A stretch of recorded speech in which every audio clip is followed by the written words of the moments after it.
معزز سامعین کرام، السلام علیکم۔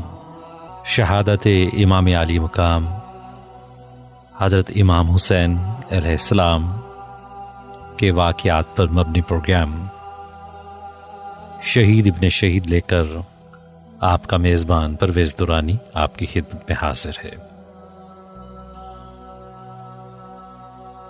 سامعین محترم، گزشتہ پروگرام میں آپ نے سماعت فرمایا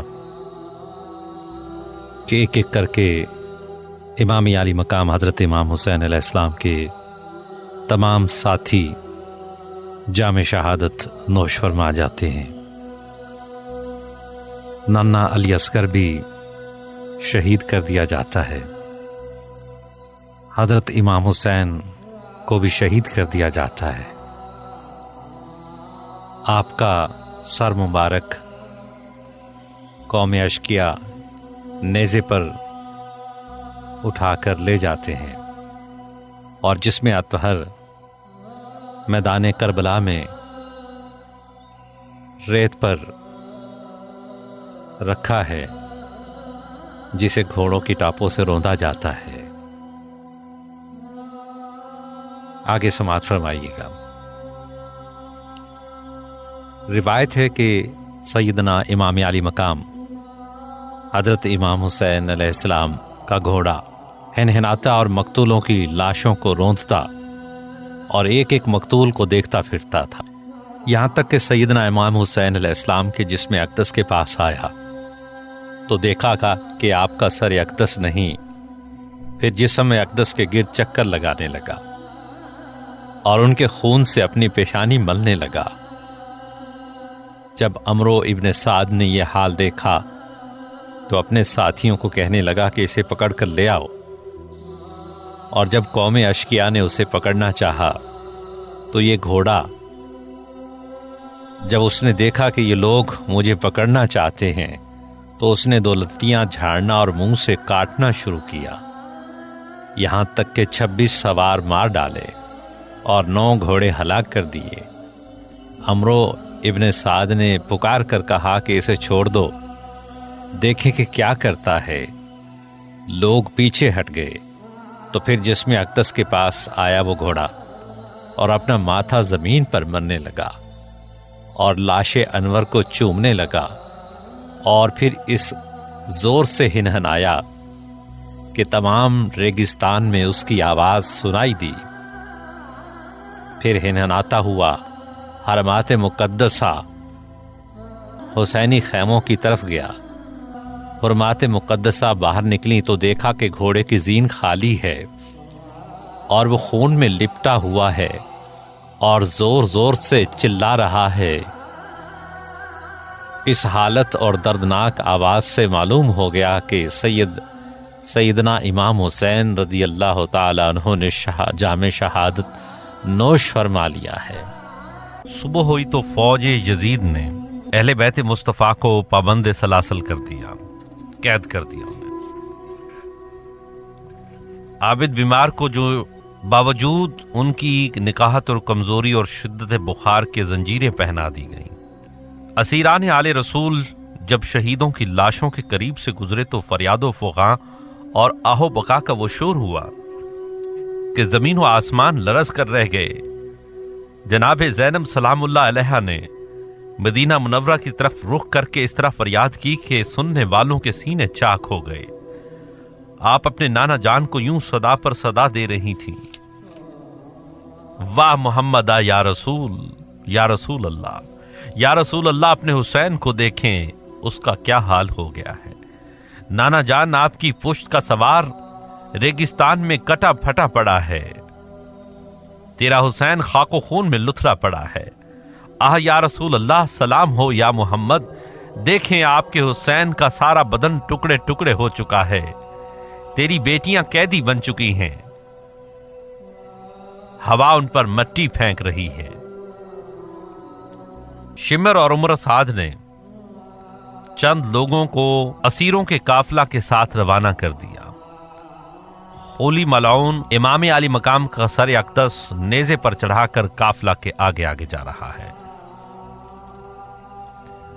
मंजिल ब मंजिल असीरान मदीना का ये काफिला कूफे की तरफ बढ़ रहा है। आगे चलकर खोली मलून ने साथियों को काफिला के साथ छोड़कर अपनी सवारी को तेज कर लिया। वो जल्द अज जल्द सरे इमाम को इब्न ज़ियाद के दरबार में पेश करके इनाम हासिल करना चाहता था। जब वो कूफा में दाखिल हुआ तो उस वक्त रात हो गई थी, इसलिए बजाय इब्न ज़ियाद को मिलने के अपने घर आ गया। सर मुबारक अब उसने नेज़े से उतार लिया था और कपड़े में बांध रखा था और अपने घर गया तो बीवी ने पूछा क्या लाए हो। बदबख्त कहने लगा मैंने बहुत बड़ा काम किया है, मैं हुसैन का सर काट कर लाया हूं, जिसका हुकूमत की तरफ से इस कदर इनाम मिलेगा कि तुम खुश हो जाओगी। उसकी बीवी का नाम नवार था। उसने सुना तो रोने लगी। वो रोती भी जाती है और गुस्सा से आग बगोला होकर खोली मलून को बराबर बुरा भला भी कहे जा रही थी। वो कह रही थी कि खुदा तुझे गारत कर दे, तूने जन्नत के जवानों का सर काटा है। खुदा तुझे आग में जलाए, तूने फातिमा के लाल का सर काटा है। तू हमेशा आग में जलता रहेगा, तेरा घर बर्बाद हो जाएगा। खोली का ख्याल था कि इनाम को सुनकर बीवी खुश हो जाएगी, मगर खून हुसैन का इंतकाम शुरू हो चुका था।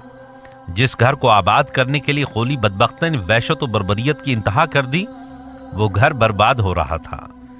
नेक बख्त बीबी ने सर अक़दस को पाकीज़ा कपड़ों में लपेटा, खुशबू लगाई और सामने रखकर रोना शुरू कर दिया। रात का काफी हिस्सा रोती रही तो उस पर नींद का गलबा तारी हुआ। फिर एकदम आंख खुल गई तो घर में नूर की बारिश हो रही थी। इन अनवार की चादरों में लिपटी हुई 4 औरतें खड़ी हैं, जैसे जन्नत की हूरें उतर आई हों।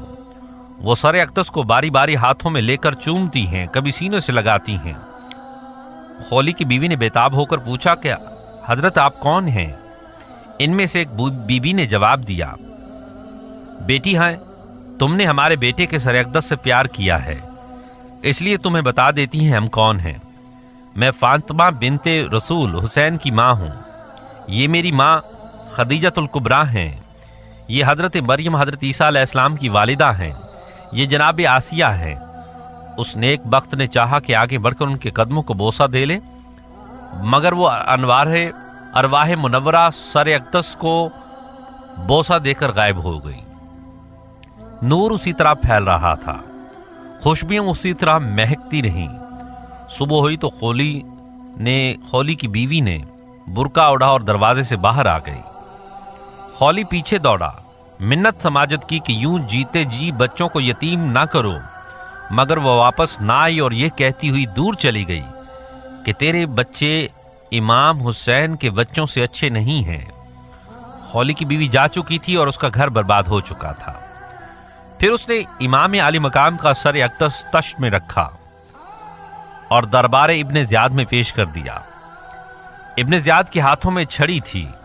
उसने वो छड़ी जनाब इमाम आली मकाम के दांतों पर मारकर कहा कि मैंने ना तो इससे ज्यादा खूबसूरत चेहरा आज तक देखा है और ना ही इससे ज्यादा अच्छे किसी के दांत देखे हैं।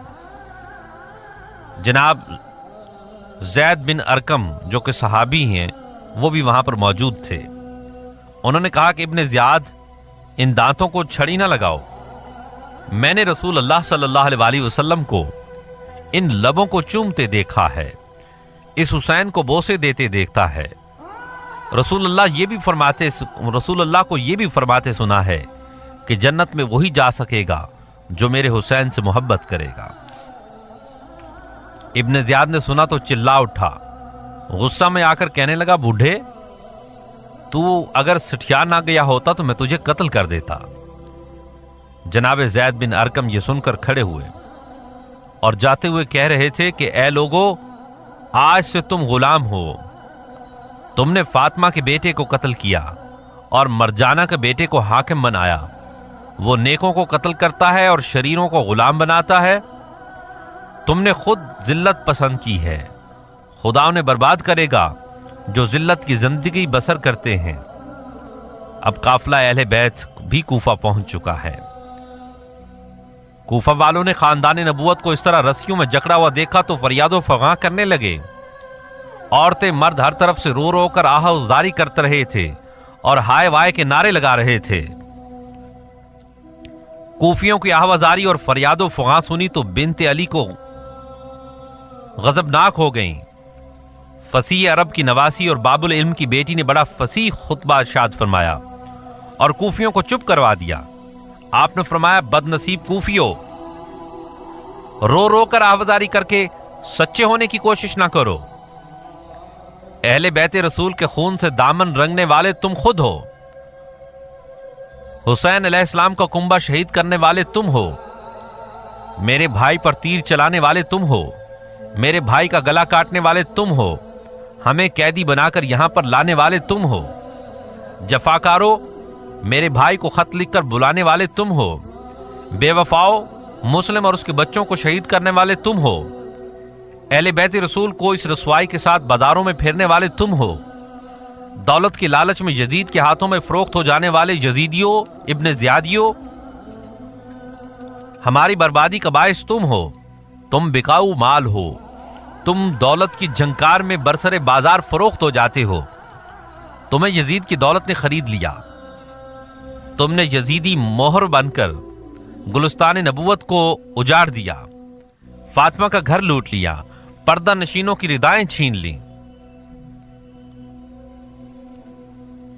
नामूस रसूल का बाजार में जुलूस निकाला और अब हमें रो रो कर क्या दिखाते हो? ये तुम्हारे मगरमच्छ के आंसू हैं। हम इनसे मुतासिर नहीं होंगे। याद रखो, अब तुम्हारा रोना कभी नहीं थमेगा। अब तुम रोते ही रहोगे। तुम्हें अपने बिक जाने पर रोना आएगा। तुम्हें अपनी बदनसीबी और बदकिरदारी पर रोना आएगा, मगर यह तुम्हारा रोना अबस और बेकार होगा। तुमने यजीद और इब्न ज़ियाद को खुश करके खुदा और उसके रसूल को नाराज कर दिया है। अब रसूल खुदा तुम पर कभी खुश नहीं हो सकते। तुमने अब खुद अपने हाथों से शमा मुस्तफाई को गुल कर लिया है। अब हमेशा अंधेरों में भटकते फिरोगे। कूफियों ने सैयदा की यह हकीकत अफरोज तकरीर सुनी तो निदामत से सर झुकाकर घरों में को वापस हो गए।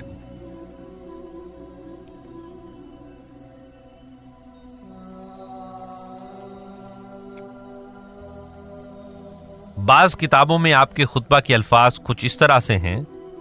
आपने कूफियों को मुखातिब करके फरमाया, नहमदु व नुसल्ली अला रसूलिल करीम, ए अहद शिकनो, अपनी जुबान से फिर जाने वालों, अपने अल्फाज को भूल जाने वाले कूफियों, तुम रो रहे हो। तुम्हारी मिसाल उस औरत जैसी है जो पहले सूत तैयार करती है, फिर कपड़ा बनाती है और फिर अपने ही हाथों से टुकड़े कर डालती है। तुम सब एक ही थैली के चट्टे बट्टे हो। तुम में से एक शख्स भी ऐसा नहीं जो कज़ाब, बदअहद, बेवफा, डींगे मारने वाला और दिल का खोटा ना हो।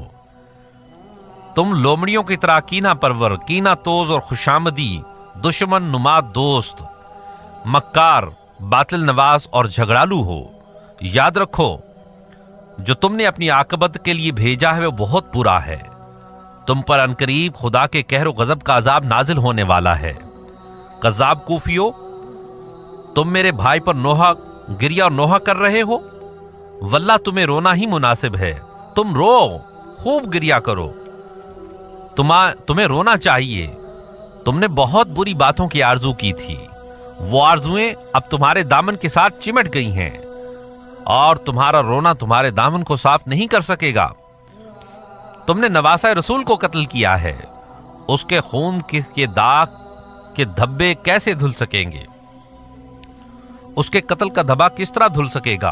कूफा वालों, तुम्हें मालूम है कि तुमने मोहम्मद के किस जिगर गोशे के टुकड़े टुकड़े कर दिया है? कौन से अहद को तोड़ा है? मोहम्मद किस बेटी की बेहुरमती की है और किस मुकद्दस को खून को तुमने बहाया है? ये तुम्हारा वो जुर्म है जिसकी तलाफी नहीं हो सकती। तुमसे वो हादसा सरजद हुआ है जो तुम्हें अजाब में मुब्तला कर देगा और फिर आखिरत का अजाब तुम्हें जलीलो ख्वार और रुस्वा करने वाला है। हाँ, ऐसे लोगों की कोई मदद नहीं की जाएगी। कोई ताकत खुदा के कामों में दखल नहीं दे सकती और ना ही इसके इंतकाम को कोई रोक सकता है। हकीकत यह है कि तुम्हारा रब नाफरमानों की ताक में लगा रहता है। कूफियों ने सुना तो निदामत से गर्दनें झुकाकर तितर बितर होना शुरू हो गए। फिर असीरान करबला को ابن زیاد کے سامنے پیش کیا گیا تو ظالم نے امام زین العابدین کو دیکھ کر کہا کہ اس کو کیوں چھوڑ دیا ہے، اسے بھی قتل کر دو۔ سیدہ کی بیٹی نے قتل سجاد کا سنا تو جلال آ گیا۔ جناب زینب نے فرمایا، ظالم، حجرہ رسول کا آخری چراغ بھی گل کر دینا چاہتا ہے؟ کیا تم نسل مصطفیٰ کو دنیا سے مٹا دینے پر تل چکے ہو؟ آؤ دل کی حسرت بھی نکال لو، لاؤ تلواریں، پہلے ہم سب کو قتل کرو، پھر اسے بھی کر لینا۔ کچھ لوگوں نے مشورہ دیا کہ اس بچے کو قتل نہ کرو تو اچھا ہے۔ ابن زیاد نے پوچھا کہ یہ عورت کون ہے؟ لوگوں نے بتایا کہ یہ زینب بنت بطول ہے، علی کی بیٹی اور حسین کی بہن ہے۔ ابن زیاد نے کہا کہ جبھی تو اتنی سخت اور تیز ہے۔ خدا کی لعنت ہو ابن زیاد کی اس بے حیا زبان پر کہ جس پر آل مصطفیٰ کی شان میں گستاخی کے لفظ آئے ہوں۔ جناب سجاد نے فرمایا، پھوپھی جان، میں اس سے بات کرتا ہوں۔ پھر فرمایا کہ میں بیمار ہوں مگر علی کا پوتا ہوں، حسین علیہ السلام کا بیٹا ہوں، تو مجھے جلادوں سے قتل نہیں کروا سکتا، تجھے مقابلہ کرنا پڑے گا، میں تیرے ہاتھ سے تلوار چھین کر تجھ پر وار کروں گا۔ ابن زیاد باوجود شقی القلب ہونے کے گھبرا گیا۔ پھر جناب زینب کو مخاطب کر کے بولا کہ تم قیدی بھی ہو، تمہارا لباس بھی فقیروں جیسا ہے، تعریف اس خدا کی کہ جس نے تم لوگوں کو رسوائی سے ہلاک اور ذلیل و خوار کیا اور تمہارے نام کو بٹا لگا دیا۔ جناب زینب سلام اللہ علیہ نے فرمایا کہ ہزار حمدیں اور تعریفیں اس خدا کی جس نے ہمیں محمد مصطفیٰ صلی اللہ علیہ وسلم کی نسبت عزت بخشی اور ہمیں پاک کیا۔ تو غلط کہتا ہے، رسوائی اور ذلت اور خواری فاسقوں کو ملتی ہے اور بٹا فاجروں کے نام لگتا ہے، ہمارے حق میں تو آیت تطہیر نازل ہو چکی ہے۔ ابن زیاد نے کہا کہ کیا تو نے نہیں دیکھا کہ خدا نے تمہارے ساتھ کیا سلوک کیا ہے؟ جناب زینب نے فرمایا کہ ان باتوں کا پتہ خدا کے حضور میں پہنچ کر چلے گا۔ میرے بھائی نے شہادت کے منصب پر فائز ہونا تھا، وہ ہو گیا۔ تم لوگوں نے قاتل اہل بیت بن کر خدا کے سامنے ذلیل و خوار ہونا تھا، سو تم تیار رہو۔ ابن زیاد غضبناک ہوا تو اس کے ایک ساتھی نے اس کا غصہ ٹھنڈا کر دیا کہ عورتوں کی بات کا غصہ کرنا مناسب نہیں۔ کچھ دیر بعد ابن زیاد پھر بولا کہ خدا نے تیرے باغی اور سرکش بھائی اور اہل بیت کے نافرمان باغیوں کی طرف سے میرا دل ٹھنڈا کر دیا ہے۔ جناب زینب نے سنا تو آپ بے اختیار ہو کر رونے لگی۔ آپ نے فرمایا، خدا کی قسم، تو نے واقعی ہمارے سردار ہی کو قتل کیا ہے، ہمارے خاندان کو مٹایا ہے، ہماری شاخوں کو کاٹ دیا ہے، ہماری جڑ کو قطع کر دیا ہے۔ اگر اس سے ہی تیرا دل ٹھنڈا ہونا ہی تھا تو ہو گیا۔ شیطان ابن زیاد ہنسنے لگا اور ہنس کر کہنے لگا کہ تو نے شاعری شروع کر دی ہے، تیرا باپ بھی شاعر تھا مگر وہ تو بڑا بہادر اور شجاع تھا، اور تم رو رہی ہو؟ آپ نے فرمایا، ظالم، یہ تو میرے دل کی آگ ہے جو آنسو بن کر بھڑک اٹھی ہے۔ پھر ابن زیاد نے سپاہیوں کو حکم دیا کہ ان سب کو اونٹوں پر اس طرح باندھ لو اور حسین علیہ السلام کے سر کو بانس کے ساتھ باندھ کر پورے کوفے میں پھیرنے کے بعد دمشق کو روانہ ہو جاؤ۔ سامعین محترم، کربلا سے کوفہ کا فاصلہ 150 کلومیٹر یعنی 90 میل ہے۔ اونٹوں پر 90 میل کا سفر ایک دن میں اہل بیت کے قافلے کا طے کر لینا قیاس میں نہیں آتا۔ 10 محرم الحرام کو واقعہ کربلا ظہور پذیر ہو گیا اور 11 محرم کو بعد دوپہر اہل بیت کا مختصر قافلہ کربلا سے کوفہ روانہ ہوا اور کم از کم 25-22 میل روزانہ کے حساب سے 90 میل کا سفر طے کر کے 14 محرم کو کوفہ پہنچا، اور 14 محرم کو ابن زیاد نے یزید کو خط لکھ کر بذریعہ قاصد دمشق روانہ کیا، اور یہ قاصد کوفہ سے 14 محرم کو روانہ ہو کر محرم کی آخری تاریخ کو وہاں پہنچا، کیونکہ کوفہ سے دمشق کا فاصلہ سینکڑوں میل کے فاصلے پر ہے۔ محرم کی آخری تاریخوں میں یہ خط یزید کو ملا تو اس کے صلاح و مشورہ کرنے کے بعد جوابی خط اسی قاصد کے ذریعے روانہ کیا کہ ہاں، سرہائے مبارک شہدائے کربلا اور اسیران اہل بیت کو میرے پاس بھیج دیا جائے۔ وہ یزید کا خط قاصد دمشق سے کوفہ لایا، جو ابن زیاد کو 16 دن کے بعد موصول ہوا، اور 3 دن بعد پھر اہل بیت کو روانہ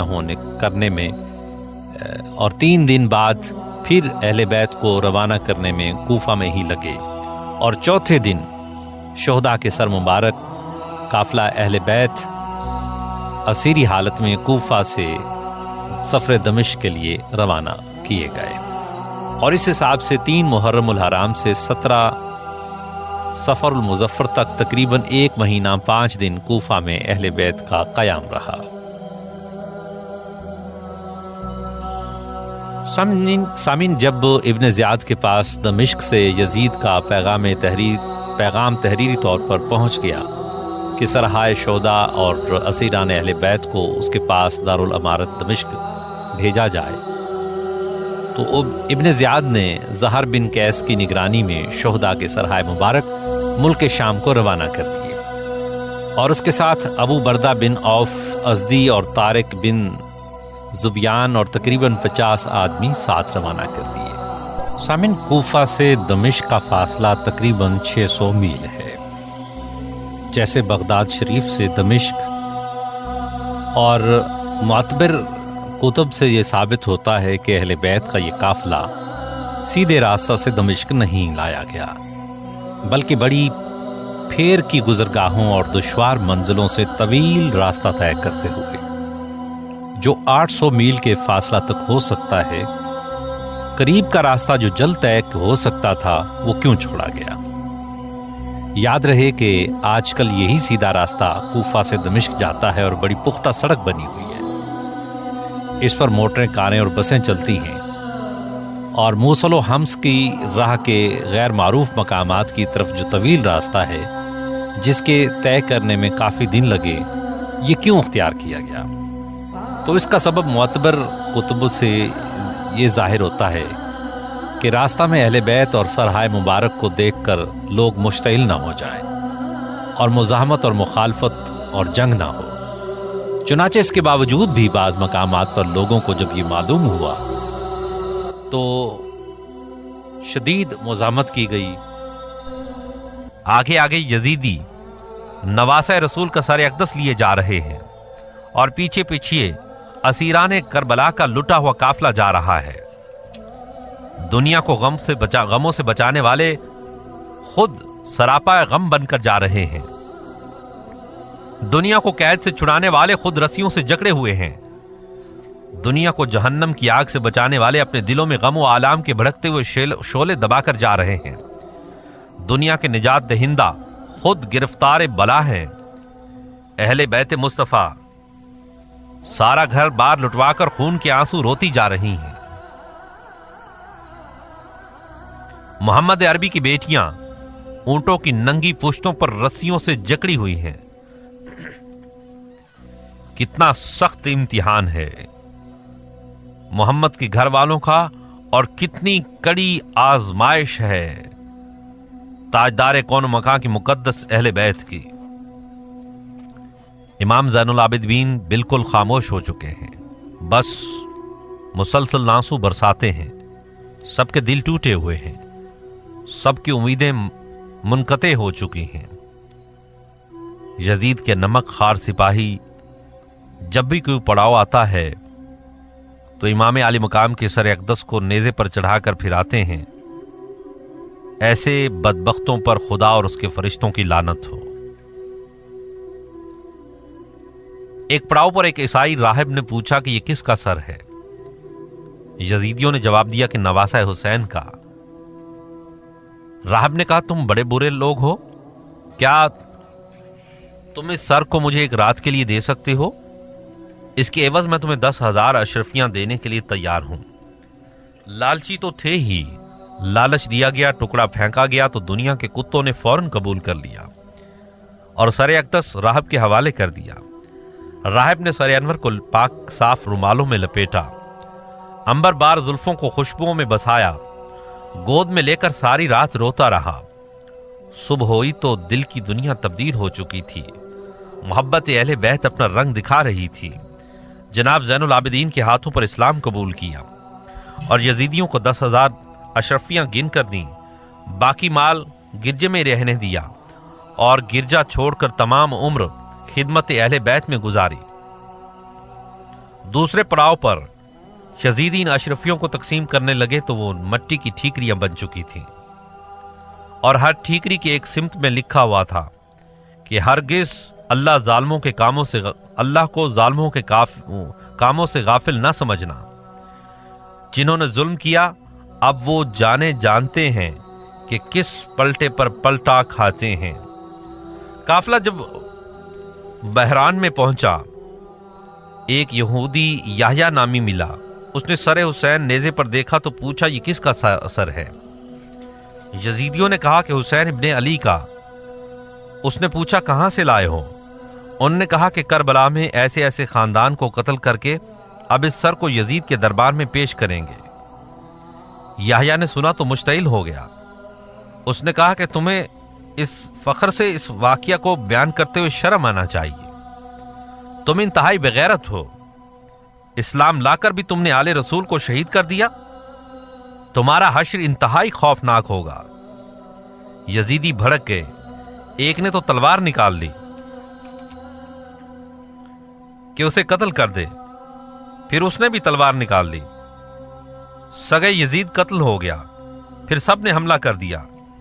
याह्या ने 4 और कत्ल कर दिए और फिर खुद भी कत्ल हो गया।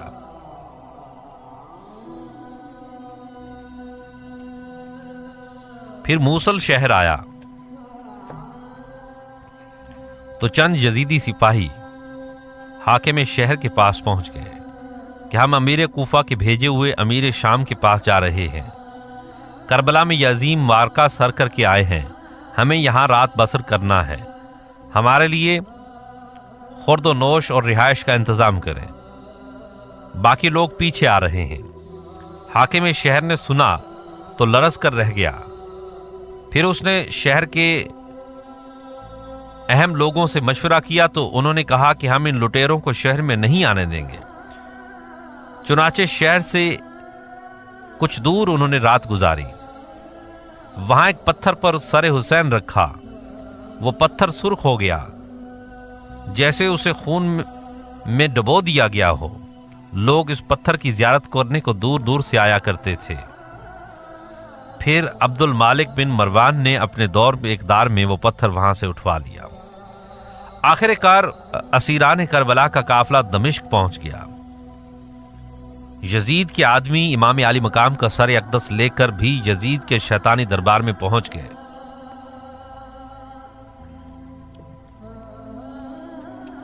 यजीद तख्ते हुकूमत पर बड़ी अखुवत से बैठा हुआ था। ज़हर बिन कैस आगे बढ़ा। यजीद ने पूछा, क्या खबर है? उसने कहा, सब ठीक है। हुसैन 18 आदमी अहले बैत के और 60 के करीब हमायतियों के साथ आया हुआ था। हमने उसे अताते अमीर पर मजबूर किया, लेकिन उसने इनकार कर दिया। फिर हमने उन्हें सुबह होते ही इस हालत में कत्ल कर दिया कि उसके साथी आगे आगे भागते फिरते थे और जैसे छुपते फिरते थे, और उसके तमाम साथियों के सर काट कर कूफा लाए गए हैं और उनकी लाशें चीलें और गिधें नोच रही होंगी। फिर उसने कपड़े से खोलकर सर इमाम आगे रख दिया और बताया कि बागियों की औरतों को भी रस्सियों में जकड़कर साथ ही लाया गया है।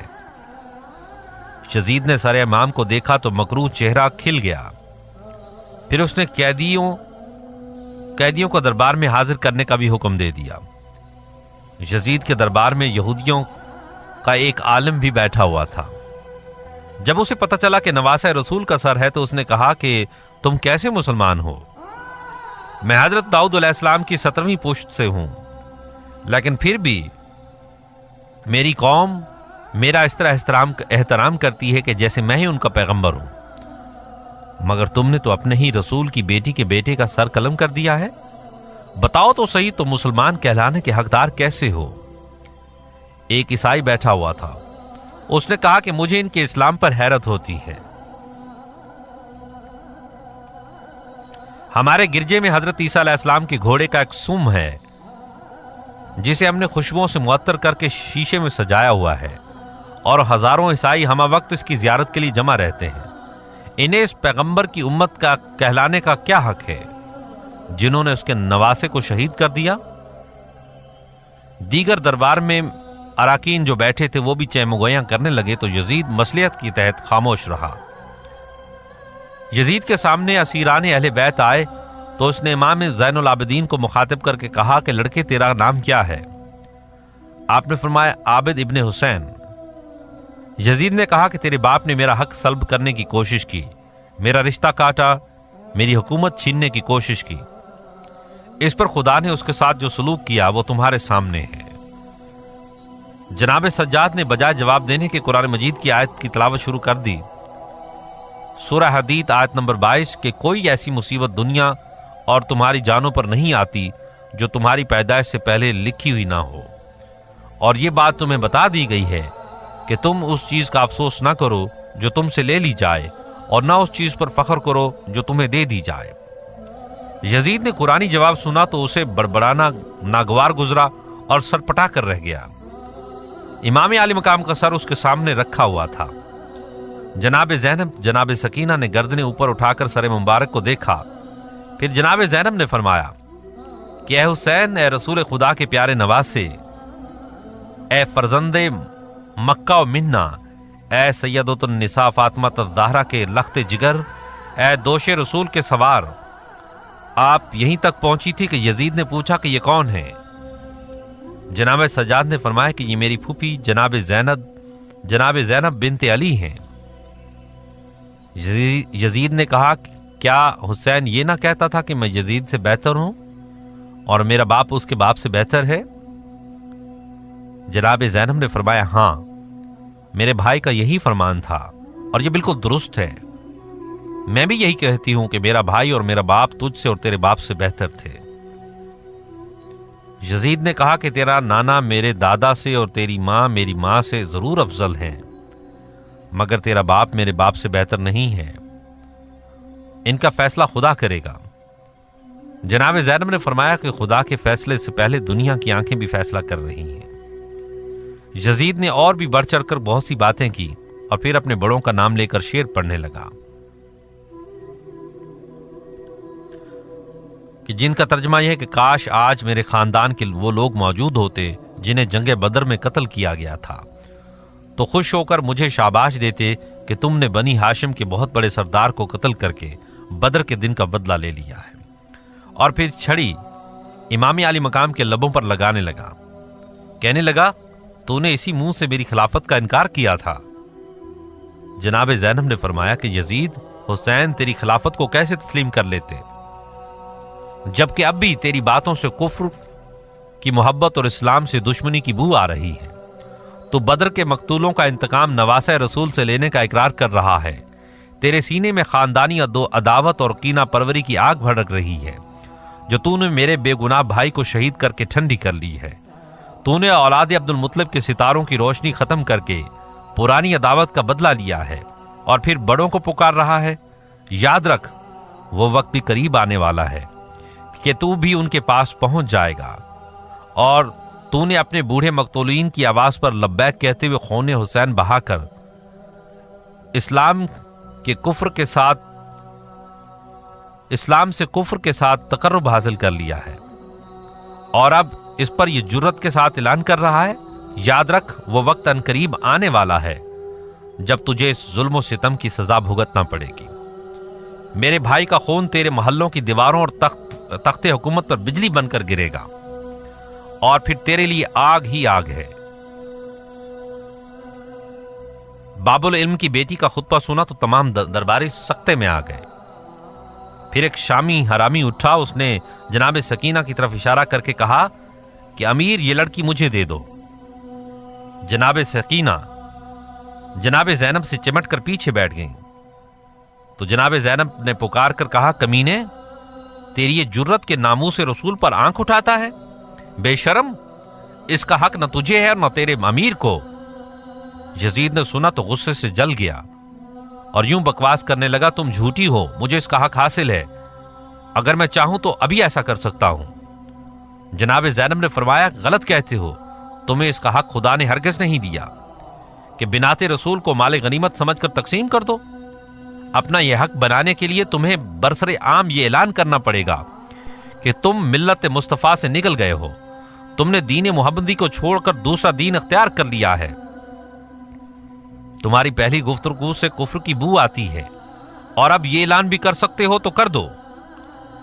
यजीद और भी गुस्से में आ गया, आग बगोला होकर कहने लगा कि दीन से तेरा बाप तेरा भाई भी निकल चुका है। जनाब ज़ैनब ने जवाब दिया कि अल्लाह का दीन मेरे नाना, मेरे बाप और मेरे भाई ने ही तो दुनिया को दिया है। यजीद चिल्लाया, है दुश्मन खुदा तू झूठी है। जनाब ज़ैनब ने फरमाया, जालिम तू जबरदस्ती हाकिम बन बैठा है, जुल्म से गालियां बकता है और जबर तशद्दुद से अल्लाह की मखलूक और सदाए हक को दबाता है। बिनती अली की हक और सदाकत की आवाज ने तख्त यजीद को लर्जा कर रख दिया। उसने शर्मिंदा होकर गर्दन झुका ली और शामी हरामी को गुस्से से कहने लगा, दफा हो जाओ। यजीद दरबार में जमा होने वाले शहरियों के चेहरे को भी देख रहा था, इसलिए खामोशी ही मुनासिब समझी। यजीद ने बिनती अली की बेलाग गुफ्तगू सुनी तो आवाम से भी डरने लगा। यही यजीद की शिकस्त और उसकी मौत थी। मगर तख्त हुकूमत की रऊनत किस तरह दबने देती। लोगों के जहनों को बदलने के लिए फिर भी कह दिया कि मैं तख्त हुकूमत का मालिक हूं। अगर खुदा तेरे भाई से खुश होता तो ये बेबसुई की मौत कभी न मरता। खुदा मुझसे खुश है जिसने मुझे तख्त हुकूमत दे रखा है, मुझे लाखों आदमियों पर हाकिम बना रखा है। खुदा तेरे भाई के साथ होता तो उसकी जरूर मदद करता, खुदा मेरे साथ था। उसने तेरे भाई को बगावत और सरकशी की सजा दे दी। मैं तख्त पर बैठा हूं, तेरे भाई का कटा हुआ सर मेरे सामने पड़ा है। दरबार में कई लोगों ने उसकी नहुवत और तकब्बुर में डूबी हुई गुफ्तगू का बुरा मनाया और दिल से उसके साथ नफरत का इजहार भी किया। यही यजीद की शिकस्त थी। अभी यही बात जारी ही थी कि मस्जिद से मुअज्जिन की आवाज आई, अल्लाह अकबर, अशहादु अल्ला इलाहा इल्लल्लाह। और जब मुअज्जिन ने अशहादु अन्ना मुहम्मदुर रसूलुल्लाह कहा तो जनाब ज़ैनुल आबिदीन ने फरमाया कि यजीद अब बताओ हुकूमत किसकी कायम है? शहर तुम्हारा है, तख्त तुम्हारा है, लेकिन नाम मेरे बाप के नाना का गूंज रहा है। तेरे बाप के नाना का या तेरे नाना का या किसी और के नाना का या किसी और के बाप का। अब बताओ हकीकी हुकूमत तुम्हारी है या हमारी? दरबार में हुजूम आम हो चुका था। इमाम ज़ैनुल आबिदीन के इन अल्फाज ने बड़ा गहरा असर किया था। मुश्तिल लोगों की आवाज आई, हुकूमत हुसैन के नाना की है, हुसैन जिंदा है, हुसैन के कातिल दरिंदे हैं, बेगैरत हैं, बेहिया हैं। गुस्सा में आए हुए अवाम के हुजूम पर बड़ी मुश्किल से काबू पाया गया। यही यजीद की शिकस्त और इमाम हुसैन की फतह थी। हुसैन अलैहिस्सलाम जान देकर जिंदा हो गए, यजीद हुसैन की जान लेकर मुर्दा हो गया था। हुसैन अलैहिस्सलाम के कातिल मुर्दा हो गए थे, रूह इस्लाम आजाद हो रही थी, मकसद हुसैन पूरा हो रहा था।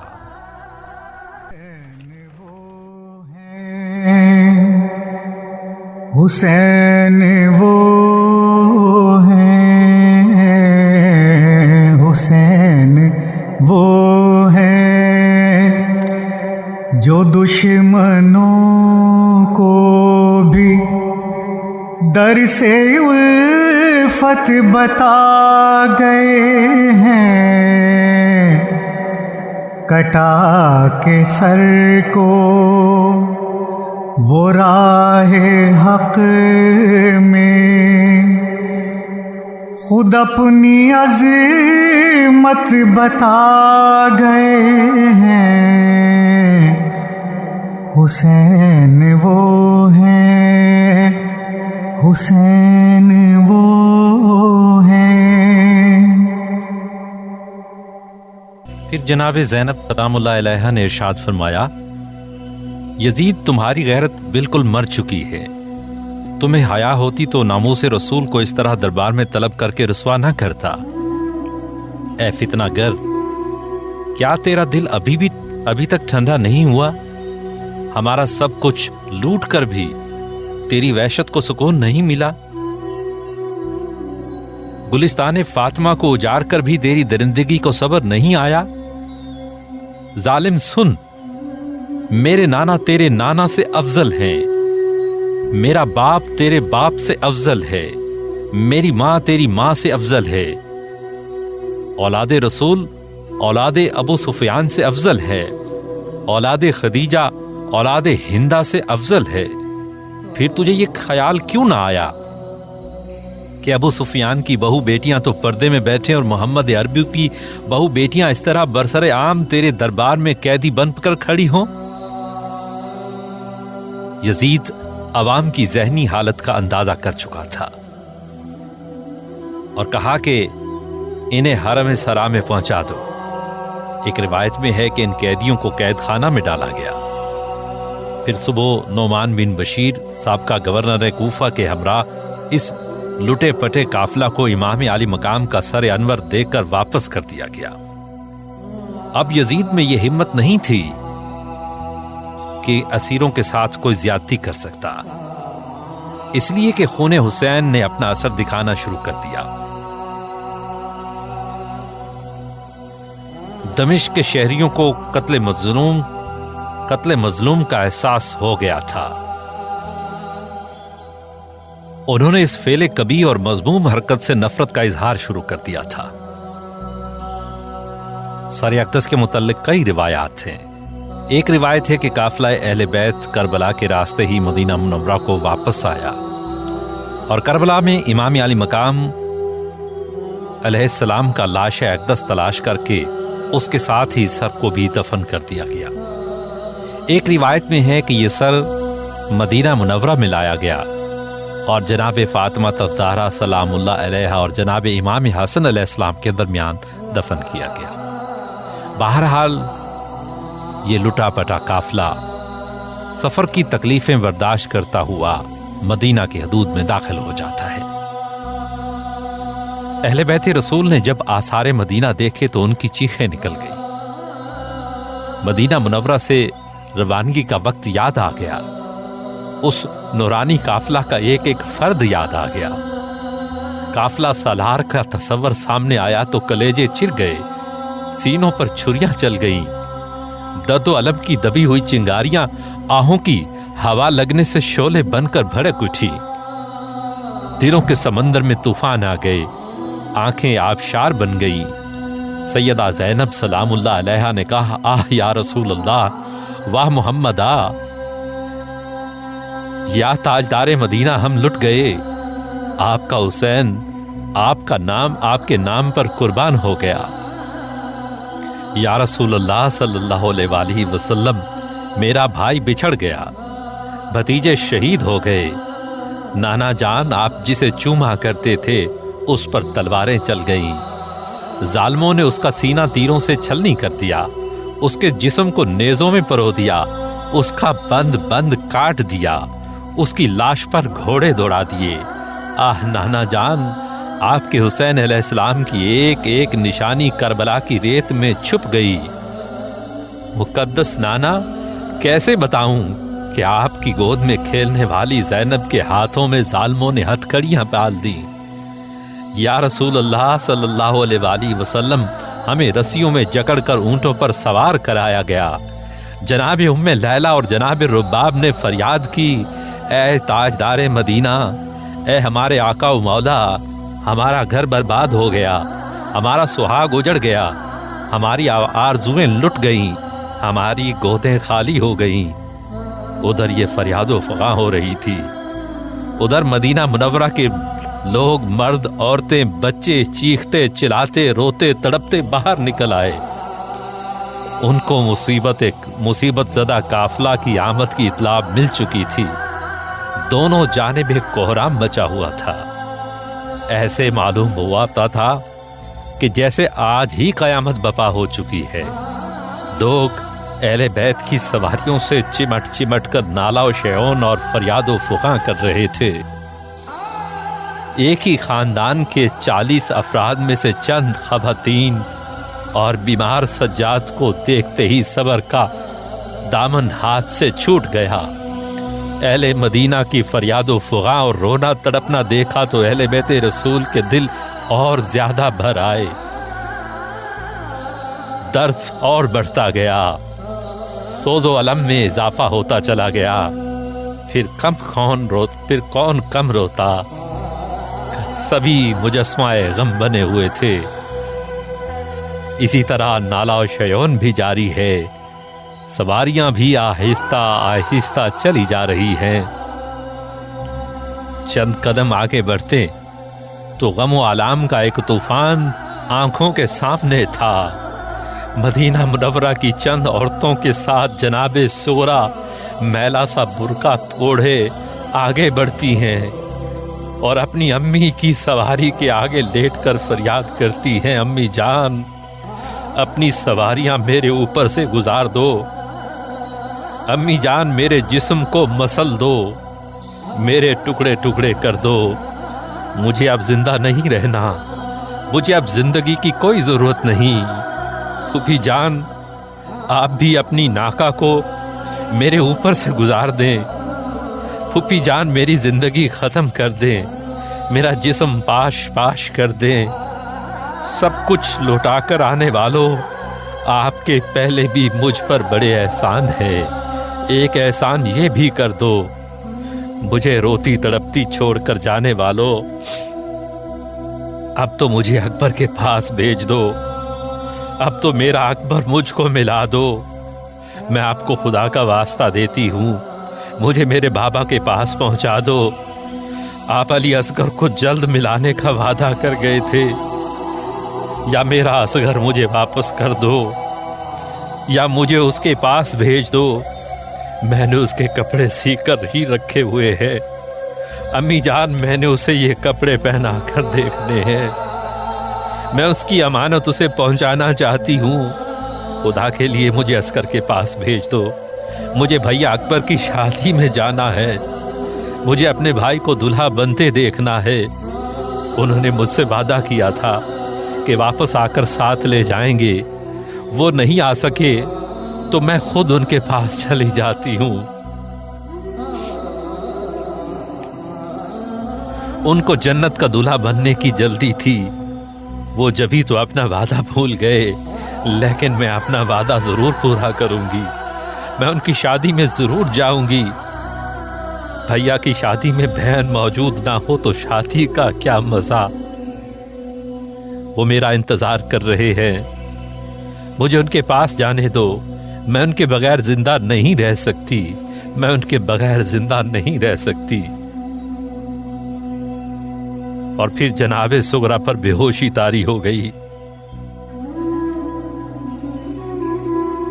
آپ خود اندازہ کریں، یاد ویراندی بچی معصوم تائیں مڑ مڑ آمن ستاوے تے کی ہوندا،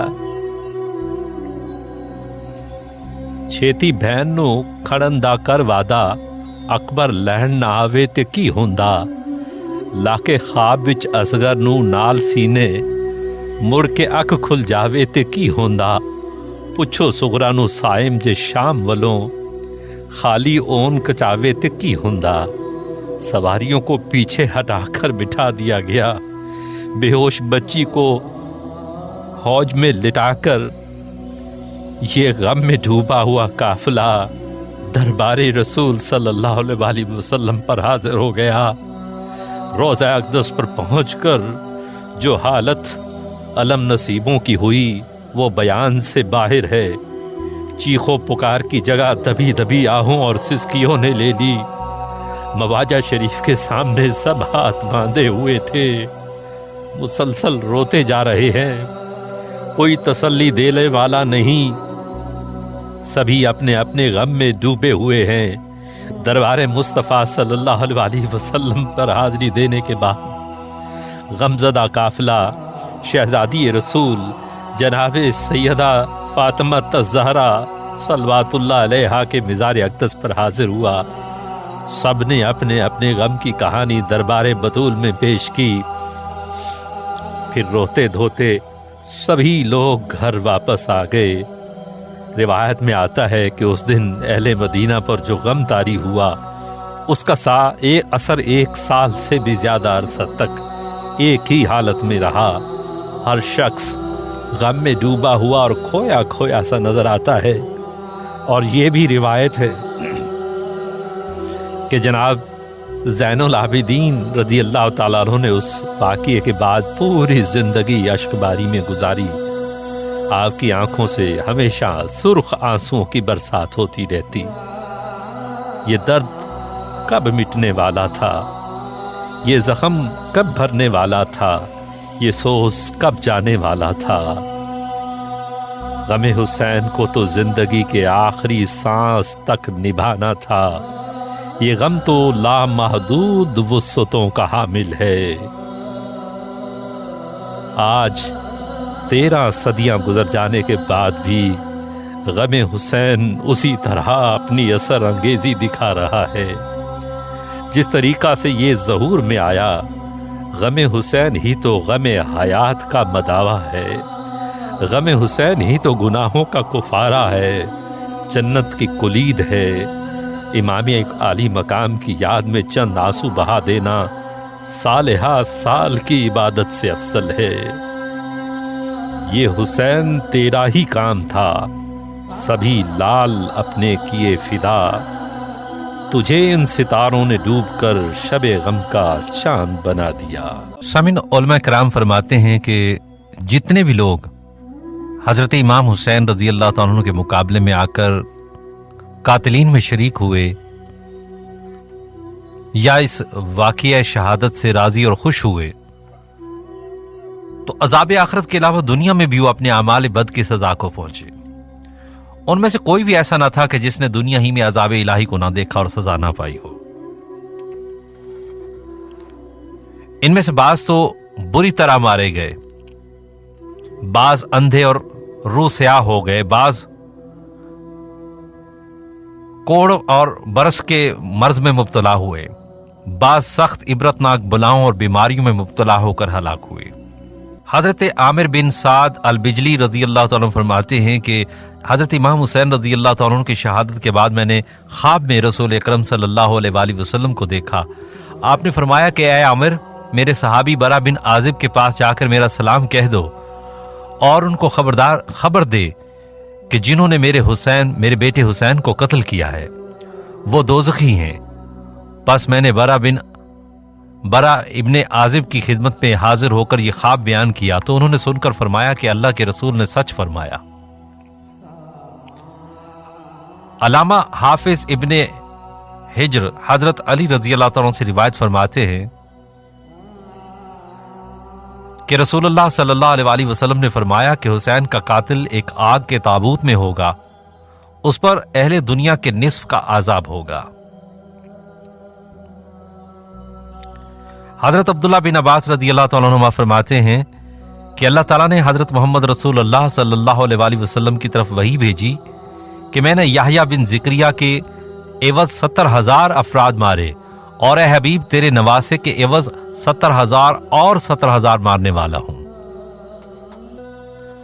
حضرت ابو شیخ فرماتے ہیں کہ ایک مجلس میں چند آدمی بیٹھے ہوئے آپس میں یہ باتیں کر رہے تھے کہ حضرت حسین کے قتل میں جس کسی نے بھی قاتلوں کی اعانت کی وہ مرنے سے پہلے ضرور کسی نہ کسی آفت اور مصیبت میں مبتلا ہوا. تو ایک بوڑھا بولا کہ میں نے بھی قاتلوں کی اعانت کی تھی، مجھے تو کچھ نہیں ہوا. یہ کہہ کر وہ چراغ کی بتی درست کرنے کے لیے اٹھا تو اس کو آگ لگ گئی. وہ زور زور سے پکارنے لگا آگ آگ، مگر کسی نے نہ سنی. یہاں تک کہ اس نے دریائے فرات میں غوطہ لگایا پھر بھی آگ نہ بجھی اور وہ اسی آگ میں جل کر مر گیا. اسی قسم کی ایک اور روایت علامہ حافظ ابن حجر اسقلانی اور سبت ابن الجوزی نے بھی نقل فرمائی ہے کہ ایک بوڑھا جو لشکر یزید میں تھا مگر اس نے کسی کو قتل نہیں کیا تھا، وہ اندھا ہو گیا. اس سے اس کا سبب پوچھا گیا تو اس نے بتایا کہ میں نے خواب میں نبی اکرم صلی اللہ علیہ وآلہ وسلم کو دیکھا کہ آپ غضبناک حالت میں آستینے چڑھائے ہوئے شمشیر بکف کھڑے ہیں اور آپ کے سامنے فرش چرمی بچھا ہوا ہے جس پر امام حسین کے 10 قاتل ذبح ہوئے پڑے تھے. پھر آپ نے مجھے لعنت و ملامت کی، پھر آپ نے خون حسین سے آلودہ ایک سلائی میرے آنکھوں میں پھیر دی اور اسی وقت سے میں اندھا ہو گیا.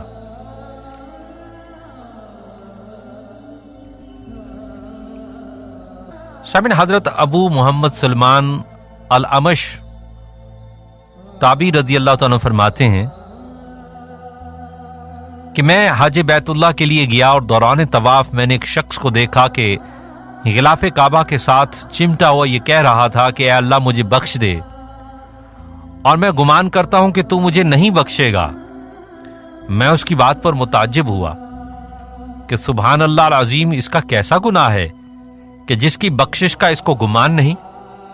खैर मैं खामोश रहा, तवाफ में मसरूफ रहा। दूसरे फेरे में भी मैंने सुना फिर वो यही कह रहा था। मेरी हैरानी में इजाफा हुआ। मैंने तवाफ से फारिग होकर उससे कहा कि तू ऐसे अजीम मकाम पर है जहां बड़े बड़े गुनाह को बख्श दिया जाता है।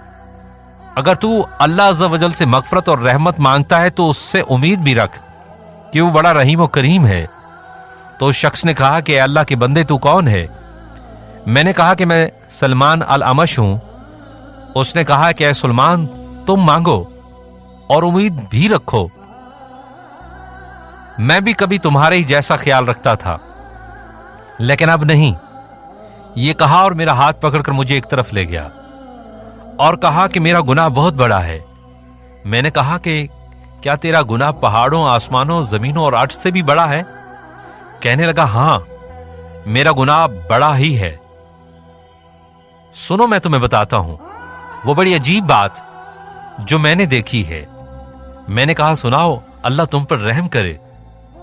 उसने कहा कि ऐ सुलेमान, मैं उन 70 आदमियों में से हूं जो हजरत हुसैन बिन अली रजी अल्लाह ताला अन्हु के सर को यजीद के पास लाए थे। फिर यजीद ने उस सर को शहर के बाहर लटकाने का हुक्म दिया। फिर उसके हुक्म से उतारा गया और सोने के तश्त में रखकर उसके नींद की जगह रखा गया। आधी रात के वक्त यजीद की बीवी उठी तो अचानक उसने देखा कि एक नूरानी शुआ इमाम के सर से लेकर आसमान तक चमक रही है, और ये देखकर वो सख्त खौफजदा हुई और उसने यजीद को जगाया और कहा कि उठो, देखो, मैं एक अजीब मंजर देख रही हूं। यजीद ने भी उस रोशनी को देखकर कहा, चुप रहो, मैं भी देख रहा हूं जो तुम देख रही हो। जब सुबह हुई तो उसने सर मुबारक निकालने का हुक्म दिया। चुनाचे वो निकाला गया और खैमाए दिवाए सब्ज में रखा और उसकी निगरानी के लिए 70 आदमी मुकर्रर हुए। मैं भी उनमें था। फिर हमें हुक्म हुआ कि जाओ, खाना खा के आओ। यहां तक कि सूरज गुरूब हो गया और काफी रात गुजर गई तो हम सो गए। अचानक मैं जाग पड़ा और देखा कि आसमान पर एक बड़ा बादल छाया हुआ है और उसमें से पहाड़ की सी गरज और परों के हिलने की आवाजें आ रही हैं। फिर वो बादल करीब होता गया, यहां तक कि जमीन से मिल गया और उसमें से एक मर्द नमूदार हुआ जिस पर जन्नत के हुल्लों में से 2 हुल्ले थे और उसके हाथ में एक फर्श और कुर्सियां थी। उसने वो फर्श बिछाया, उस पर कुर्सियां रख दी और पुकारने लगे, ए अबुल बशर, ए आदम, ए अबुल बशर, ए आदम, तशरीफ लाइए। बस एक बड़े बुजुर्ग निहायत हसीन और जमील तशरीफ लाए और सर के मुबारक खड़े होकर कहा, सलाम हो तुझ पर ए अल्लाह के वली, सलाम हो तुझ पर।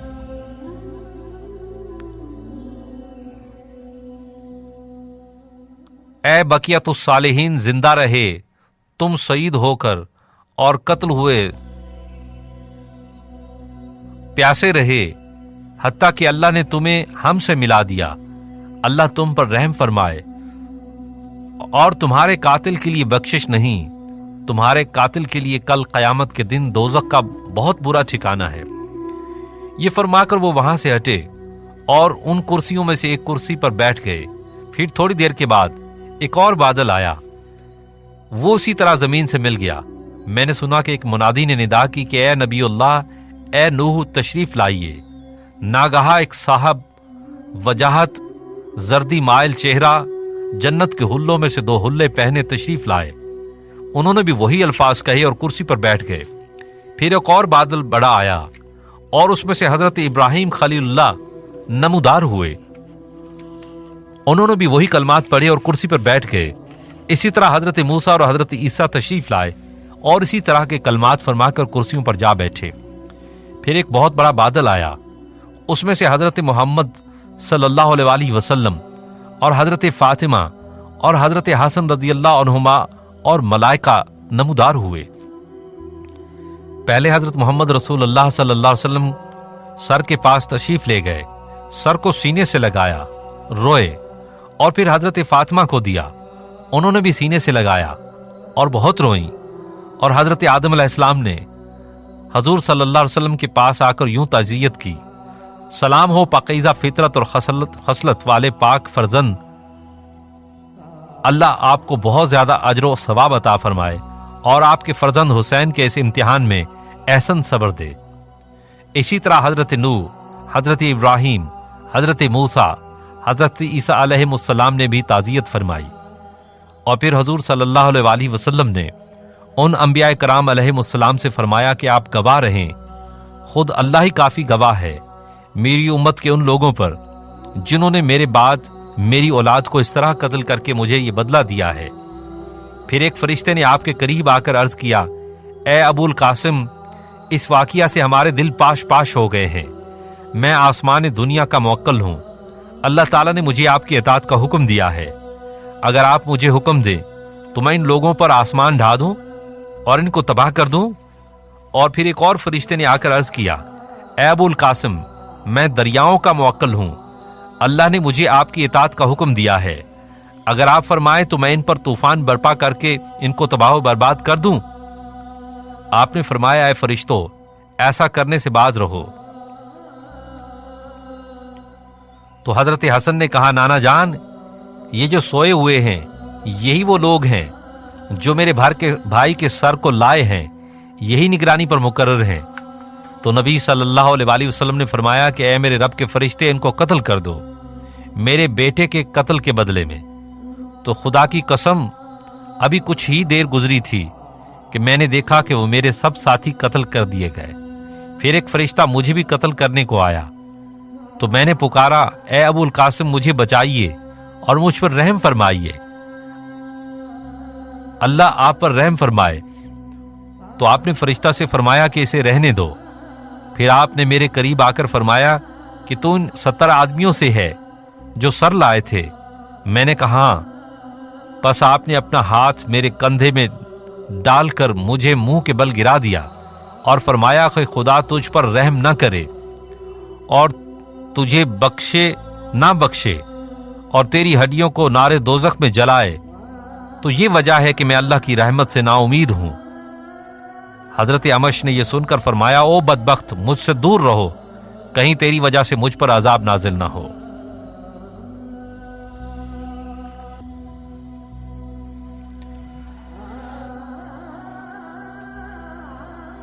सामिन, जब कूफियों ने हजरत इमाम हुसैन रजी अल्लाह तआला अन्हु को खतूत लिखकर बुलाया और जानी माली इमदाद का यकीन दिलाया था, लेकिन बाद में वो बेवफा हो गए और उनकी बेवफाई ही हजरत मुस्लिम बिन अकील और हजरत इमाम और आपके अकरबा और साथियों की शहादत का सबब बनी। तो इस बेवफाई पर अक्सर कूफी बहुत ज्यादा नादिम थे, चाहते थे कि किसी तरह गलती की तलाफी हो जाए और बदनामी का दाग धुल जाए। चुनाचे इन तवाबीन ने हजरत सलमान बिन सर्द के हाथ पर बैयत की और खून हुसैन का, और कह कि हम खून हुसैन का इंतकाम लेंगे। शुरू में तो हजरत सलमान बिन सर्द के गिर्द बहुत ज्यादा लोग जमा हो गए, बाद में उनमें से अक्सर साथ छोड़ गए और मुखलसीन की तादाद कम रह गई, मगर ये लोग अपने अहद पर कायम रहे और उन्होंने ये तय किया कि सबसे पहले शाम जाकर इब्ने ज़ियाद से जंग की जाए और बाद में दूसरे लोगों से निपटा जाए। ये लोग इब्ने ज़ियाद के मुकाबले के लिए निकले। रास्ता में ये लोग करबला में हजरत इमाम के मिज़ार मुनव्वर पर हाजिर हुए, जारी और तररों के साथ तौबा और इस्तग़फ़ार के तालिब हुए। जब यहां से रवाना होकर शाम के करीब पहुंचे और इब्ने ज़ियाद को उनके आने की खबरें मिली, तो उसने हुसैन बिन नुमैर को 12,000 फौज के साथ मुकाबला के लिए भेजा। मुख्तसर ये कि जंग हुई और सलमान के साथियों ने बावजूद कलील होने के हजारों शामियों को मौत के घाट उतार दिया। इब्ने ज़ियाद की तरफ से बराबर लश्कर और इमदाद पहुंचती रही। آخر حضرت سلمان حسین بن نمیر کے ہاتھ سے قتل ہوئے، اور اسی طرح ان کے رفقا بھی قتل ہوتے رہے، اور جو چند باقی رہ گئے وہ اپنی شکست یقینی سمجھ کر رات کے وقت بھاگ نکلے۔ پھر مختار بن عبیدہ ثقفی نے، جو اپنے دل میں حب و جاہ رکھتا تھا، خون حسین کا بدلہ لینے کے لیے علم بلند کرتا ہے، اور اپنے آپ کو حضرت محمد بن حنفیہ کا خلیفہ ظاہر کر کے کہا کہ انہوں نے مجھے حکم دیا ہے کہ میں خون حسین کا بدلہ لوں، اس لیے لوگوں میرا ساتھ دو۔ لوگوں نے اس پر اعتماد نہ کیا اور محمد بن حنفیہ سے اس کی تصدیق کی، تو اگرچہ وہ مختار کو اچھا نہیں سمجھتے تھے، مگر انہوں نے فرمایا کہ بلا شبہ ہم پر خون حسین کا بدلہ لینا واجب ہے۔ اس سے لوگوں کو تسلی ہو گئی، وہ مختار کے جھنڈے تلے جمع ہونے لگے۔ یہ تحریک کافی زور پکڑ گئی۔ اس وقت حضرت عبداللہ بن زبیر کی طرف سے عبداللہ بن متی حاکم کوفہ تھے۔ انہوں نے اس تحریک کو روکنے کی کافی کوشش کی، یہاں تک کہ چند بار لڑائی ہوئی، لیکن ہر بار حاکم کوفہ کی فوج کو شکست ہوئی۔ آخر ابن متی نے قلعہ کا دروازہ بند کر لیا اور اپنی شکست کا اعتراف کر کے امان طلب کی۔ ان کو امان دے دی گئی، چنانچہ وہ بصرہ چلے گئے اور مختار کو عراق، کوفہ، خراسان اور ان کے اطراف و جوانب پر تسلط اور جملہ خزائن حکومت پر قبضہ حاصل ہو گیا۔ تو اس نے پھر اپنی حکومت کا اعلان کر دیا اور لوگوں سے اچھی طرح پیش آنے لگا اور کہتا کہ میں خلیفۃ المہدی ہوں۔ مختصر یہ کہ اس نے لوگوں سے کہا کہ مجھے ہر اس شخص کا پتہ بتاؤ جو ابن سعد کے لشکر میں تھا اور امام حسین کے مقابلے میں گیا تھا۔ جو ان کے قتل سے خوش ہوا تھا، لوگوں نے بتانا شروع کیا اور مختار نے ان کو مارنا اور سولی پر لٹکانا شروع کر دیا۔ اس طرح سینکڑوں آدمیوں کو مارا گیا۔ ایک دن مختار نے اپنے دوستوں سے کہا کہ کل میں ایک ایسے شخص کو ماروں گا جس سے تمام مومنین اور ملائکہ اور مقربین بھی خوش ہوں گے۔ اس وقت اس کے پاس حشیم بن اسود نافی بیٹھا ہوا تھا۔ وہ سمجھ گیا کہ مختار کا ارادہ عمرو بن سعد کو مارنے کا ہے، چنانچہ اس نے ایک آدمی کو عمرو بن سعد کے بلانے کے لیے بھیجا۔ عمرو بن سعد نے اپنے بیٹے حفص کو بھیج دیا۔ جب وہ آیا تو مختار نے اس سے پوچھا کہ تیرا باپ کہاں ہے؟ اس نے کہا گھر میں ہے۔ مختار نے کہا کہ اب رے کی حکومت چھوڑ کر کیوں گھر بیٹھا ہوا ہے؟ حضرت حسین کے قتل کے دن کیوں نہ گھر بیٹھا؟ پھر اس نے اپنے خاص محافظ ابو عمرہ کو بھیجا اور ابن سعد کو قتل کر کے اس کا سر کاٹ کر لیا۔ وہ گیا اور اس نے ابن سعد کو قتل کیا اور اس کا سر کاٹ کر اپنی قبا میں چھپا کر لے آیا اور مختار کے آگے لا کر رکھ دیا۔ مختار نے حفص سے کہا کہ پہچانتے ہو یہ کس کا سر ہے؟ اس نے انا للہ و انا الیہ راجعون پڑھ کر کہا ہاں یہ میرے باپ کا سر ہے، اور اب ان کے بعد زندگی میں کچھ مزہ نہیں۔ مختار نے کہا سچ کہتے ہو۔ حکم دیا کہ اس کو بھی قتل کر دو۔ وہ بھی قتل ہوا۔ مختار نے کہا کہ عمرو کا سر حسین کے سر کا بدلہ ہے اور حفص کا سر علی بن حسین کا سر کے بدلہ ہے، اگرچہ یہ دونوں برابر نہیں ہو سکتے۔ خدا کی قسم اگر میں 1/3 قریش کو بھی قتل کر دوں تو وہ سب حسین کی ایک انگلی کے برابر نہیں ہو سکتے۔ مختار نے دونوں سروں کو حضرت محمد بن حنفیہ کے پاس بھیج دیا اور ساتھ لکھ بھیجا کہ جس پر مجھے قدرت حاصل ہوئی تو اس کو میں نے قتل کر دیا ہے، اور جو باقی رہ گئے ہیں وہ بھی اللہ کی گرفت سے نہیں بچ سکتے جب تک میں ان کو ناپاک وجود سے زمین کو پاک نہ کر دوں، ان کی تلاش سے باز نہ ہوں گا۔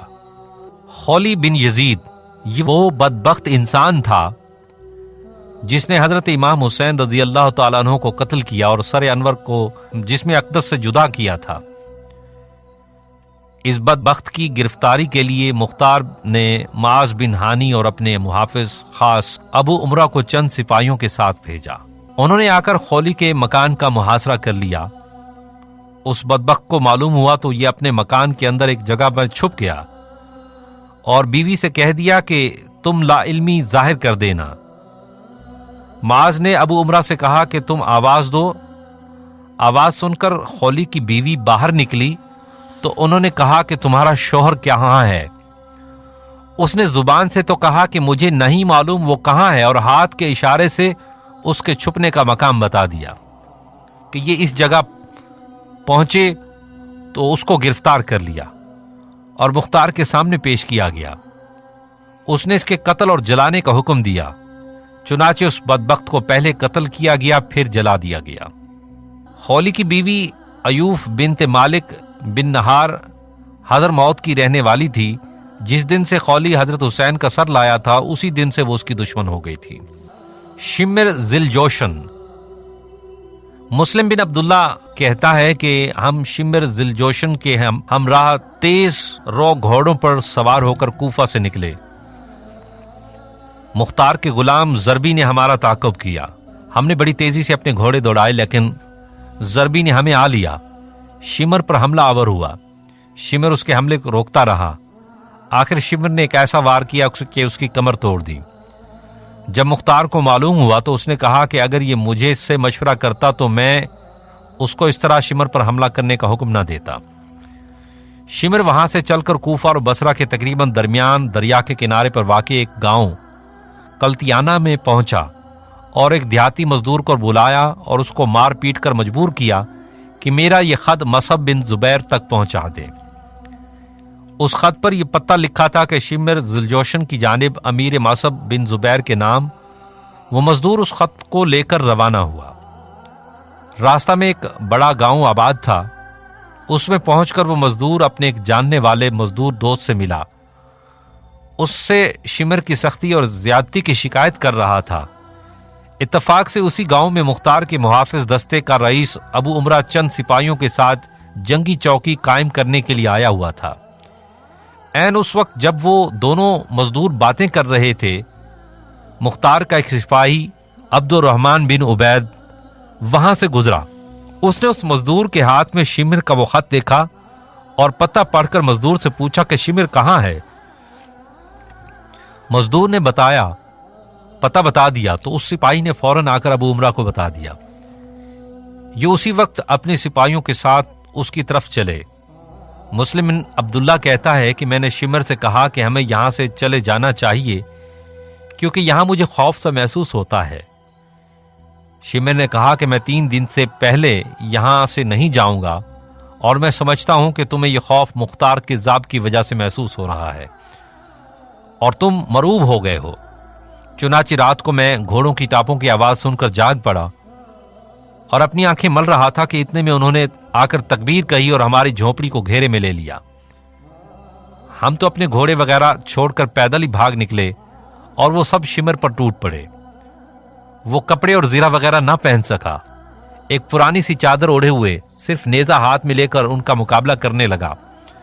تھوڑی دیر کے بعد میں نے تکبیر کی آواز کے ساتھ سنا کہ اللہ نے خبیث کو قتل کر دیا اور پھر اس کی لاش کو کتوں کے لیے پھینک دیا گیا۔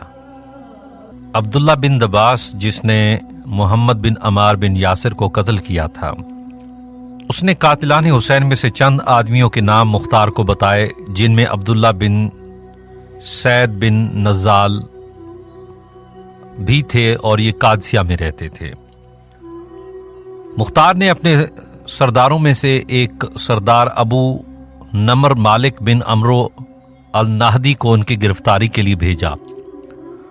اس نے وہاں پہنچ کر ان کو گرفتار کر لیا اور مختار کے سامنے لا پیش کیا۔ مختار نے ان سے کہا کہ اے اللہ اور اللہ کی کتاب اور اللہ کے رسول اور آل رسول کے دشمنوں، حسین ابن علی کہاں ہیں؟ میرے سامنے حسین کا حق ادا کرو۔ ظالموں، تم نے اس کو قتل کیا جس پر نماز میں تمہیں درود پڑھنے کا حکم دیا گیا ہے۔ انہوں نے کہا کہ اللہ آپ پر رحم فرمائے، ہمیں زبردستی بھیجا گیا تھا، حالانکہ ہم پسند نہیں کرتے تھے، اب ہم پر احسان فرمائے اور ہمیں چھوڑ دیں۔ مختار نے کہا کیا تم نے اپنے نبی کے نواسے پر احسان کیا اور ان کو چھوڑا اور ان کو پانی پلایا؟ پھر مختار نے مالک البدی سے کہا کہ تو نے ان کی ٹوپی اتاری تھی؟ عبداللہ بن کامل نے کہا جی ہاں، اسی نے اتاری تھی۔ مختار نے حکم دیا کہ اس کے دونوں ہاتھ اور پاؤں کاٹ دو اور پھر اس کو چھوڑ دو۔ ताकि इसी तरह ये तड़प तड़प कर मर जाए। चुनाचे उसके हुक्म पर अमल किया गया और वो तड़प तड़प कर मरा। और दूसरे दोनों यानी अब्दुल्ला बिन जहनी और अब्दुल्ला बिन कामिल ने और हमल बिन मालिक अल महारबी को मुख्तार के हुक्म से कत्ल कर दिया गया। हकीम बिन तुफैल अत्ताई, इसने करबला में हजरत अब्बास अलमदार के लिबास और असला पर कब्जा किया था। हजरत हुसैन रजी अल्लाह तआला अन्हु को तीर मारा था और यह कहा करता था कि मेरा तीर उनके पायजामे में लगा था, जिससे उनको कोई जरर ना पहुंचा था। मुख्तार ने अब्दुल्ला बिन कामिल को इसकी गिरफ्तारी के लिए भेजा और उसने जाकर उसको गिरफ्तार कर लिया। हकीम के घर वाले अद्दी बिन हातिम के पास जाकर फरियादी हुए कि इसको छुड़ाएं। मुख्तार अद्दी की कदर और एहतराम करता था। अद्दी मुख्तार के पास बराए सफारिश आए। सिपाहियों को रास्ता में मालूम हुआ तो उन्होंने अब्दुल्ला बिन कामिल से कहा कि अद्दी मुख्तार अद्दी की सफारिश कबूल कर लेंगे और ये खबीस बच जाएगा। हालांकि आप इसके जुर्म से बखूबी वाकिफ हैं, बेहतर है कि हम इसको मुख्तार के पास ना ले जाएं और कत्ल कर दें। इब्ने कामिल ने इजाजत दे दी। चुनाचे उसको एक मकान में वो ले गए और कहा कि तूने इब्ने अली का लिबास उतारा था, हम तेरा लिबास उतारते हैं। चुनाचे उन्होंने उसके सब कपड़े उतार दिए, बरहना कर दिया और फिर कहा कि तूने हजरत हुसैन को तीर मारा था, अब हम तुझे तीरों का निशाना बनाते हैं। ये कहकर तीरों से उसको हलाक कर दिया। इधर अदी मुख्तार के पास पहुंचे। मुख्तार ने उनका एहतराम किया और आने की गर्ज पूछी। अद्दी ने बयान की। मुख्तार ने कहा कि अबू जरीफ, तुम कातिलाने हुसैन की सिफारिश करते हो। अद्दी ने कहा कि इस पर झूठा इल्जाम है। मुख्तार ने कहा कि अगर ये सच है तो हम उसको छोड़ देंगे। अभी ये गुफ्तगू हो रही थी कि इब्ने कामिल ने आकर हकीम के कत्ल की इत्ला दे दी। मुख्तार ने कहा कि तुमने उसको मेरे पास लाए बगैर इतनी जल्दी कत्ल क्यों कर दिया? देखो, ये अद्दी उसकी सिफारिश के लिए आए हैं, ये इस बात के अहल हैं कि इनकी सिफारिश कबूल की जाए। इब्ने कामिल ने कहा कि आपके शियों ने ना माना और मैं मजबूर हो गया।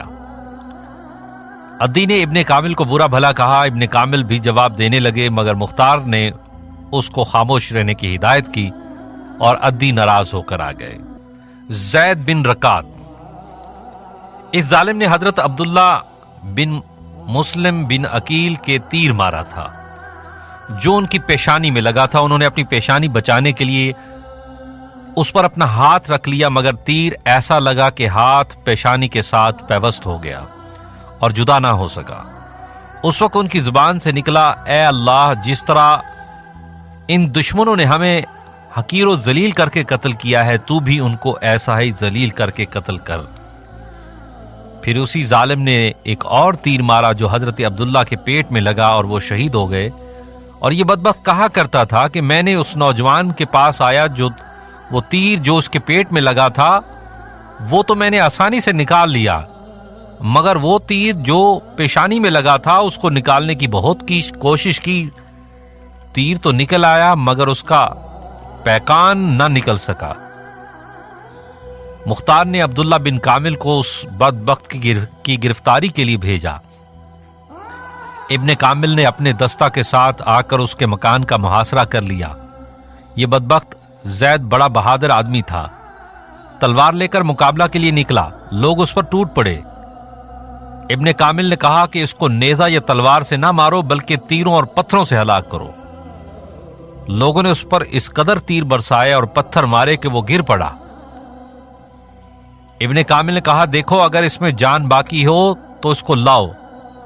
चूंकि उसमें अभी जान बाकी थी, लोग उसको लाए। इब्ने कामिल ने आग मंगवाई और उसको फना फिन्नार कर दिया। अमरू बिन सबी, ये बदबख्त कहा करता था कि मैंने हुसैन के रोफका को तीरों से जख्मी किया था, किसी को कत्ल नहीं किया था। मुख्तार ने आधी रात के वक्त उसकी गिरफ्तारी के लिए पुलिस को भेजा। ये उस वक्त अपने मकान की छत पर अपनी तलवार तकिए के नीचे रखे हुए बेखबर सो रहा था। पुलिस ने चुपके से छत पर चढ़कर उसको पकड़ लिया और उसकी तलवार पर भी कब्जा कर लिया। कहने लगा, खुदा इस तलवार का बुरा करे, ये मुझसे किस कदर करीब थी और मैं अब किस कदर दूर हो गई है। पुलिस ने उसको मुख्तार के सामने लाकर पेश किया। उसने हुक्म दिया कि सुबह तक इसको कैद में रखो। जब सुबह हुई, दरबार आम लगा, बहुत से लोग जमा हो गए। उसको लाया गया।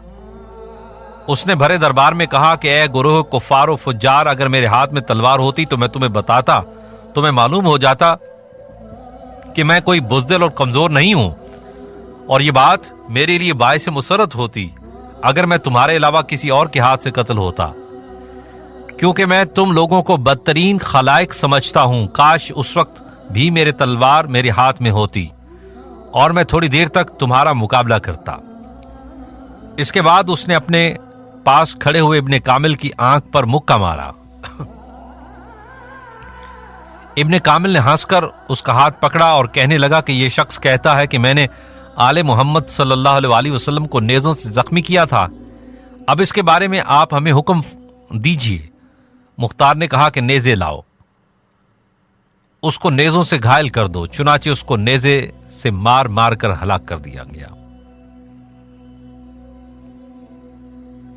मूसा बिन आमिर फरमाते हैं कि बेशक मुख्तार ने कहा कि कातिलानी हुसैन को तलाश कर करके मेरे पास लाओ, क्योंकि जब तक उनके नापाक वजूद से पूरी जमीन और शहर को पाक न कर दूंगा, मुझे खाना पीना अच्छा नहीं लगता।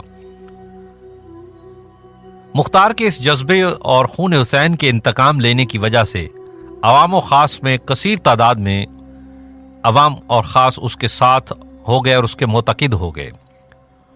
मुख्तार जब अमरू बिन साद, शिमर जोशन और खौली बिन यजीद वगैरह जैसे अशकिया के कत्ल से फारिग हुआ, तो अब उसको इब्ने ज़ियाद बदनिहाद की फिक्र हुई, क्योंकि वाकया करबला की यजीद के बाद सबसे ज्यादा जिम्मेदारी उसी पर आयद होती थी।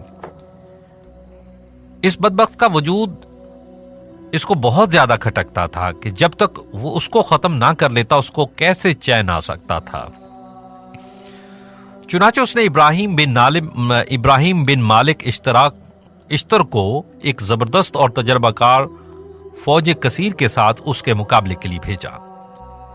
इधर इब्ने ज़ियाद को भी मालूम हुआ तो वो भी लश्कर कसीर के साथ मुकाबला के लिए आया। शहर मूसल से 5 कोस के फासले पर दरिया के किनारे पर दोनों लश्करों के दरमियान खूब जंग हुई। आखिर शदीद जंग के बाद इब्ने ज़ियाद के लश्कर को शिकस्त हुई। शिकस्त खोरदा लश्कर मां इब्ने ज़ियाद भाग गया। इब्राहिम इश्तर ने उनका ताकुब करने और उनको मारने का हुक्म दिया। चुनाचे इब्ने ज़ियाद के बहुत सारे लोग मारे गए और खुद ये बदनिहाद भी मारा गया। इब्राहिम ने उसका सर जिस्म से जुदा किया और लाश को जला दिया। जब इब्ने ज़ियाद का सर कूफा में आया तो मुख्तार ने दरबार आम किया और इब्ने ज़ियाद के सर को पेश करने का हुक्म दिया। जब सर पेश हुआ तो इत्तफाक से उस दिन भी 67 हिजरी का यौम आशूरा था। मुख्तार ने कूफियों से कहा कि देखो, आज से 6 साल पहले इसी जगह इस बदबख्त के सामने हजरत हुसैन का सर पेश हुआ था। आज इसका सर मेरे सामने रखा है। मैंने खून हुसैन का बदला लेने में कोई कमी नहीं की है। इब्ने ज़ियाद बदनिहाद और दीगर रोसा के सरों को बतौर नुमाइश के एक जगह रखा गया तो लोगों ने देखा कि एक पतला सा सांप आया और उसने सब के सरों को देखा और फिर इब्ने ज़ियाद के मुंह में दाखिल होकर नाक के नथने से और नाक से दाखिल होकर मुंह से निकला और कई बार ऐसा किया। चुनाचे हजरत अम्मारा बिन उमैर फरमाते हैं कि जब उबैदुल्लाह बिन ज़ियाद और उसके साथियों के सर लाए गए तो मस्जिद के मैदान में तरतीब से रखे गए। जब इनके करीब पहुंचा तो वहां जो लोग थे वो कह रहे थे कि वो आ गया, वो आ गया। तो अचानक एक सांप आया, वो सरों में फिरने लगा, हत्ता कि उबैदुल्लाह बिन जियाद के नथनों में दाखिल हुआ, थोड़ी सी देर के लिए ठहर कर फिर निकला और चला गया, यहां तक कि वो गायब हो गया। फिर लोग कहने लगे कि वो आ गया, वो आ गया। बस उस सांप ने इस तरह 2-3 बार किया और ये हदीस हसन सही है। सामिन, हकीकत यह है कि मुख्तार ने शुहदाए करबला के मुकद्दस खून का खूब बदला लिया। हजारों दुश्मनाने अहले बैत को तहे तैग किया और चुन चुन कर वासिले जहन्नम किया। किसी के साथ किसी किस्म की कोई रियायत न की, यहां तक कि शिमर मलून, जो कि एक रिवायत के मुताबिक उसका बहनोई था, और शिमर का बेटा जो उसका भांजा था, उसकी गर्दन मारने का भी हुक्म दिया। जब उसने ये उज़्र पेश किया कि मैं तो मारका करबला में शरीक ही नहीं था, मेरा क्या कसूर है, तो मुख्तार ने कहा, बेशक तू शरीक तो न था, मगर तू फख्र किया करता था कि मेरे बाप ने हुसैन को कत्ल किया है। जी सामने मोहतरम, इन प्रोग्रामों के जरिए कोशिश की गई कि इन वाकयात को तारीख के आईने में ताकीक के जरिए और गलतियों से मुबर्रा प्रोग्राम पेश किया जाए। तकाज़ा बशरियत अगर कहीं पर गलती कोताही रह गई हो, अल्लाह तबारक व तआला की बारगाह से माफ़ी के इल्तिजा है। तो आप लोगों ने प्रोग्राम को सुना, अपने फीडबैक से भी आगाह किया, इसके लिए बहुत बहुत शुक्रिया। और अल्लाह की बारगाह में ये दुआ है, ये इल्तिजा है कि अल्लाह ताला हमारी इस अदना सी कोशिश और काविश को अपनी बारगाह में कबूल करे और इन पाक तैयब और ताहिर हस्तियों के सदका में, उनके जिक्र के सदका में हम सब की बख्शिश और मगफरत फरमाए। तो इसी के साथ आज प्रोग्राम का ये सिलसिला अपने इख्तिताम को पहुंचा। अपनी पूरी टीम के साथ आपसे इजाजत चाहूंगा। अल्लाह निगहबान।